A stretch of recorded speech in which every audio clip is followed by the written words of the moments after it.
Өвлийн улиралд гудамж хооронд халтаргаа гулгаа ихтэй мөн овонд товон олонтой машин байтугай хүн явахад хэцүү байжээ.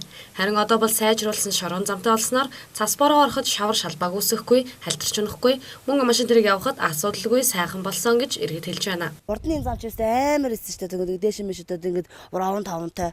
Энийг ингээ хорооны өдөрлгүүд ингээд дүүргийн өдөрлгүүд бол баярлалаа ч хэлээ. Энэ замын маань ийм гоё олгож өгсөн. Тийм манай энэ хавийнхан одоо ингээд огшин суугч нар амар ам сайтай байгаа. Зам одоо их сайхан болсон. Урд нь ерөөсөө суул шороотой. Дандаа божигнаас шороо боссон. Одоо тэгээд манай энэ хад хайрга ихтэй байсан.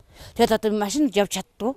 Тэгээд одоо ерөөсөө энэ өвөлд зунгал ер нь их хэвгүй байдалтэйсэн л да. Одоо бол өстой гоё боллоо.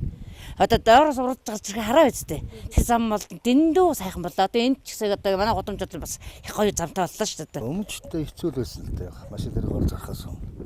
Одоо сайхан тэгшгэл болцсон байна ч. Бороосороо ороод бороосороо урсчихгүй бол. Гудамж хоорондын зам засварын ажил тус хорооны дөнгөж сая хийсэн ажлуудын нэг юм. Баян зүрх дүүрэг өөртөө зам засах автогрейдертэй болсноор тус дүүргийн хороод гудамж хоорондох замаа инхүү засаж эхэлсэн байна. Сүүлийн 1-2 жилийн хугацаанд бүтээн байгуулалт нэлээд идэвхтэй явагдаж байгаа. Ялангуяа зам засварын асуудал, зам засвар болон гэрэлтүүлэг байгаа.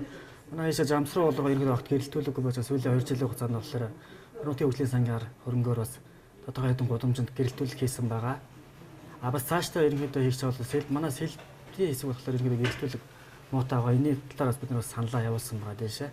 Гэрэлтүүлэг хэлэх саналаар мөн одоо замсрын асуудал бас энэ замсруу бол ерөнхийдөө уул өөдөө учраас замын өндөрлөлттэй өвөлдөө одоо альтрага болтойгоо ихтэй байдаг учраас зам засварын өнгөрсөн жил бас 2-3 гудамд хийсэн. Энэ жил бас 2-3 гудамд зам засварын ажлыг бас дүүргийн хамгийн газар болон нийт үйлчлэгээний газартай хамтарч хийсэн байгаа. Хороо болон иргэд хоорондоо харилцаа хамтын ажиллагаа хамгийн чухал гэдгийг хорооныхыг хэлж байна. Учир нь хорооны ажилтан албан хаагчид иргэдийн ая тухтай амьдралын төлөө ажиллаж, хур хогийн цэгийг болон далан шуудууд цэвэрлэх, гудамж хоорондын зам засах, гэрэлтүүлэг тавих зэрэг олон ажил хийж байгаа ч иргэд цэвэрлсэн далан руу хог угаадсан асгах, гэрэл хаглах гэх мэт зөрчлүүдийг гаргасаар байна.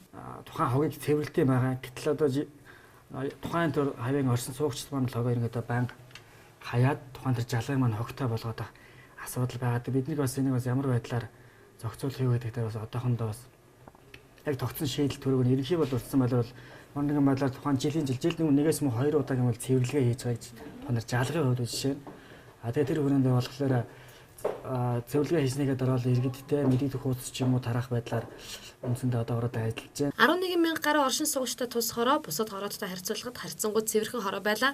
Энэ нь хорооны ажилчид болон иргэдийн хоорондын уялдаа холбоо сайн, амжиргаа дэмжих зөвлөл болон иргэд хороодын хамтарсан багууд ажлаа сайн хийж байгаагийн илэрлэжээ.